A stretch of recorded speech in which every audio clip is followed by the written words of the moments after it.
In 1817, Thomas Jefferson, the former president and architect of Monticello, requested a copy of a carpentry pricing guide from the Carpenters Company of Philadelphia. He was flatly refused. This refusal wasn't about guarding technical secrets, it was about protecting a philosophy of economic independence.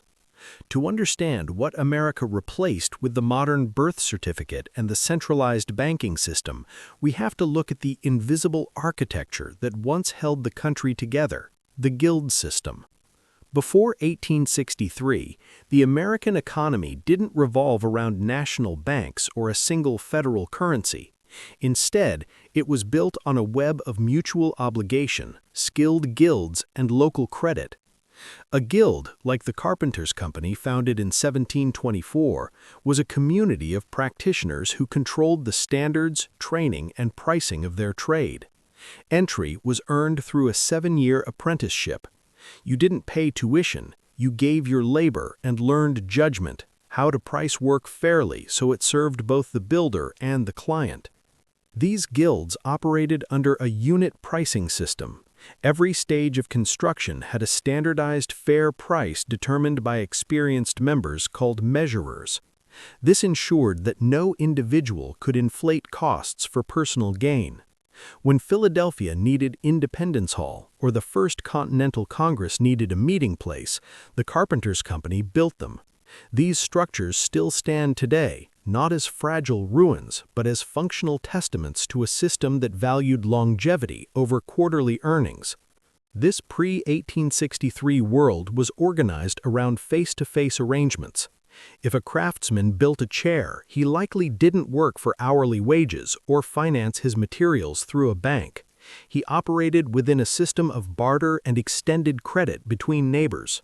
Work was exchanged for provisions, and reputation was the primary currency.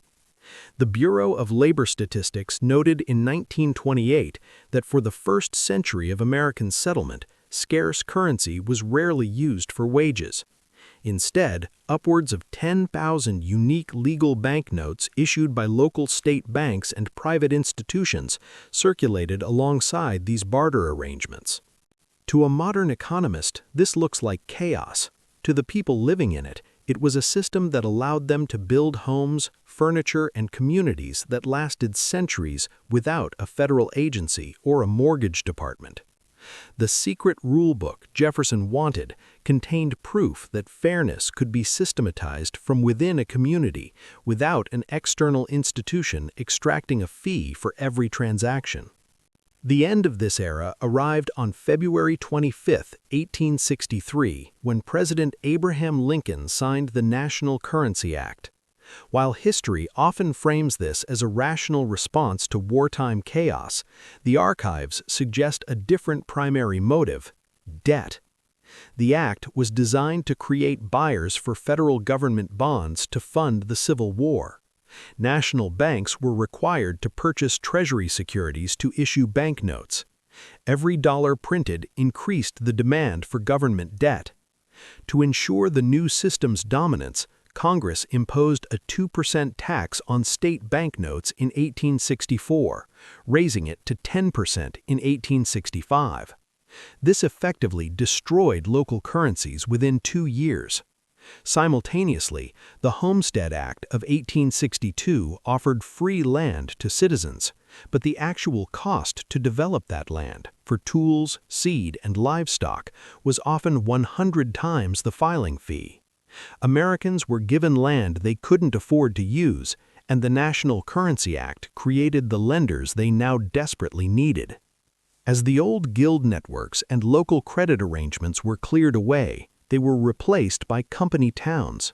By the 1880s, approximately 2,000 of these towns existed across America. In these environments, workers were paid in script, a substitute currency that could only be spent at company-owned stores. Housing and groceries were sold at exorbitant prices, trapping workers in a cycle of debt they were legally required to pay off before they could leave. The Pullman strike of 1894, involving 150,000 workers, was a direct reaction to this predatory replacement system. The old way of living didn't disappear entirely. it was made illegal or marginalized. We can still see remnants of it in the Amish community today. They use a contribution-based economy where the community covers medical bills as a collective, functioning as insurance without an external profit-seeking institution.